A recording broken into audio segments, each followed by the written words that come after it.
We have a guest of honor, Mr. Abhishek sir, who is also a founder and the CEO of Young Buds Chess Academy, one of the biggest and the leading chess academies in US and Canada. So he has been running the academy since last 3 years successfully. And sir, yes, please, we would like you to have a word which can inspire us. So first of all, I would like to thanks a lot to Siddharth sir. And actually, it's not just I say to him or like just for the sake. I say it to everyone, to my friends, and wherever I go, even to my coaches in my Young Buds Chess Academy. To my coaches, I say like whenever I talk about Siddharth sir, I say that whatever I am in the chess field, I am just because of him. Because he supported me from the starting. Though I learned chess at home at the age of 10. At the age of 10, my grandfather bought me a chessboard on my birthday, and then I learned chess from him.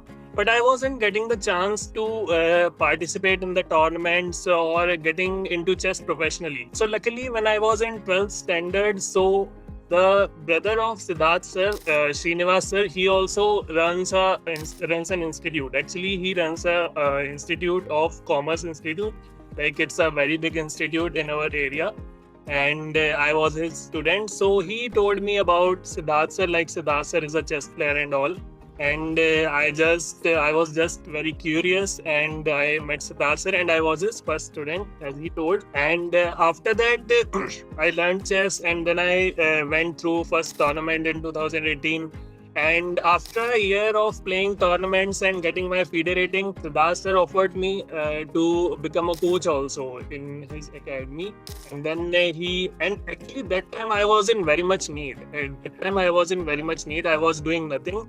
And he himself like asked like why don't you do classes here and all, like when I started. And I was very lucky that I got him as my coach, and who has given me this opportunity also. Till COVID 2020, I didn't even imagine that I would choose chess as my permanent career.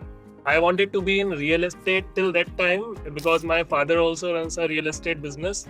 So I wanted to be in real estate till that time.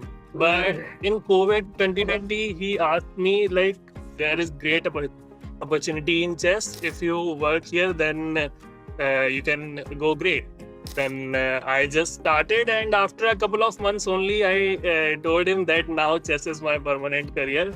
And after that, then even I started my own academy. Then it's not that now today we are having separate academies.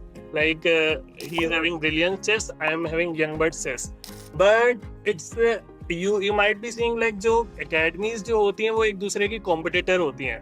But हम यहाँ पर competitor नहीं है कभी भी. मतलब starting से लेके अभी तक हम एक दूसरे को सपोर्ट करते ही आए हैं. मतलब कभी भी ऐसा लगा नहीं. इवन भले ही हमारे रीजन्स अलग अलग है, लाइक मैं यूएसए में कर रहा हूँ, सर मिडिल ईस्ट में कर रहे हैं. बट इवन अगर हम सेम रीजन में भी होते तो भी हम एक दूसरे को सपोर्ट ही करते रहते हैं आज तक. मतलब जो भी वो चीज़ फॉलो करते हैं सारी चीज़ें वो मुझे बताते हैं, जो मैं फॉलो करता हूँ वो सारी चीज़ें उन्हें बताता हूँ. एंड इवन देखो गुरु होता है. एक्चुअली मैं ये ऑनेस्टली मैं बोलूंगा, Siddharth sir is very much more consistent than me. इतनी कंसिस्टेंसी मेरे अंदर नहीं है.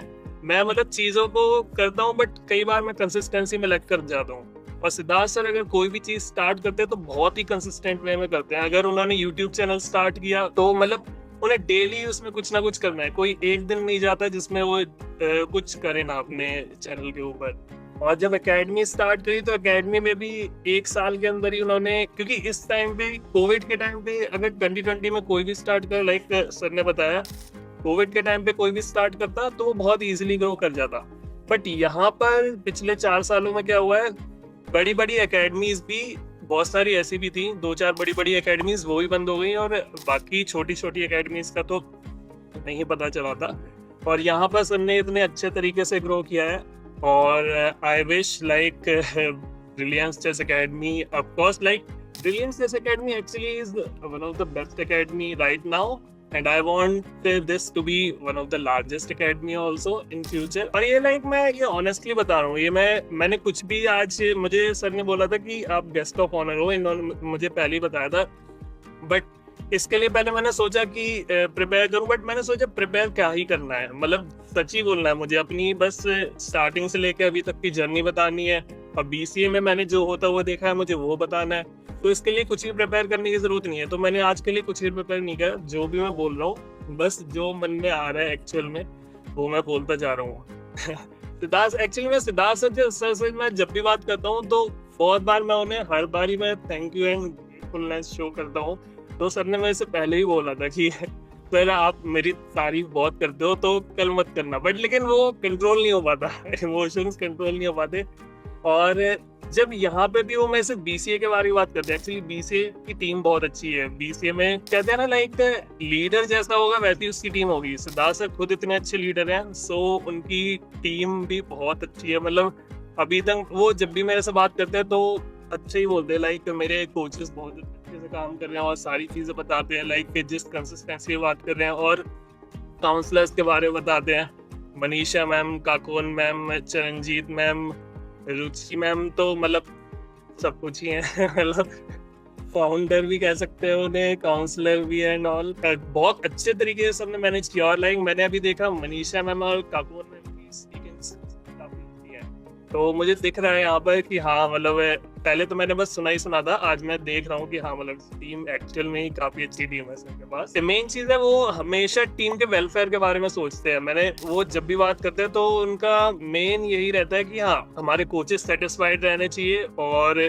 पूरी टीम सेटिस्फाइड रहनी चाहिए। And for coaches I would just say like it's in today's time, like see academies बहुत सारी हैं, अकेडमीज की कमी नहीं है। Like I don't know there are hundreds और थाउजेंड्स ऑफ अकेडमीज, बट बात यह है कि आपको कहाँ पर ग्रोथ मिलेगी और कहाँ पर परमानेंट है। मैंने बहुत सारी ऐसी अकेडमीज देखी हैं जो कि बातें बहुत बड़ी बड़ी करती हैं, लेकिन वो even at the end coaches की सैलरीज भी प्रोवाइड नहीं करते हैं। मतलब सैलरीज या तो डिले करेंगे या तो वो लास्ट में कोचेस की सैलरी वगैरह प्रोवाइड नहीं करेंगे। लेकिन यहाँ पर सिर्फ ग्रोथ ही होनी है, यहाँ पर इन फ्यूचर हर तरह से लाइक जो सर एंड मैम वाला कंसेप्ट है। लाइक मैंने बहुत ही रेयर एकेडमीज में देखा है जहाँ पर लोग एक दूसरे को, हर किसी को सर एंड मैम कह के बात करते हैं। तो वो चीज भी मैंने सिद्धार्थ सर से ही सीखी थी। Last only since Covid only we used to do like this, he used to call everyone in the team as sir and ma'am. So I learned this concept and applied this in Young Birds Chess Academy also, and following it till now. So here I think 3 things the whole team would be getting. One is like of course financial growth would be there. Second thing, respect would be there, proper respect. Sometimes like sir can be strict, but yeah, of course it's for our benefit only. Yeah, so all this, and I wish a very good luck to Brilliance Chess Academy for great growth in future as well. और ये बात भी मैंने इनसे बहुत सीखी है, ये पर्सनल टच सबसे बना के रखते हैं, सबसे एकदम पर्सनल टच बना के रखते हैं। कोई भी टीम में ऐसा मेंबर नहीं होता, मतलब जैसे सर ने मुझे ये चीज भी बोली थी, चाहे एकेडमी कितनी बड़ी हो जाए वो सबसे एक पर्सनल टच बना के रखने वाले हैं। कभी ऐसा नहीं होने वाला है कि कोचेस को कुछ बात करनी है तो फिर उन्हें किसी मीडियम के थ्रू होके जाना पड़ रहा है, जो कि एक बहुत अच्छी बात है।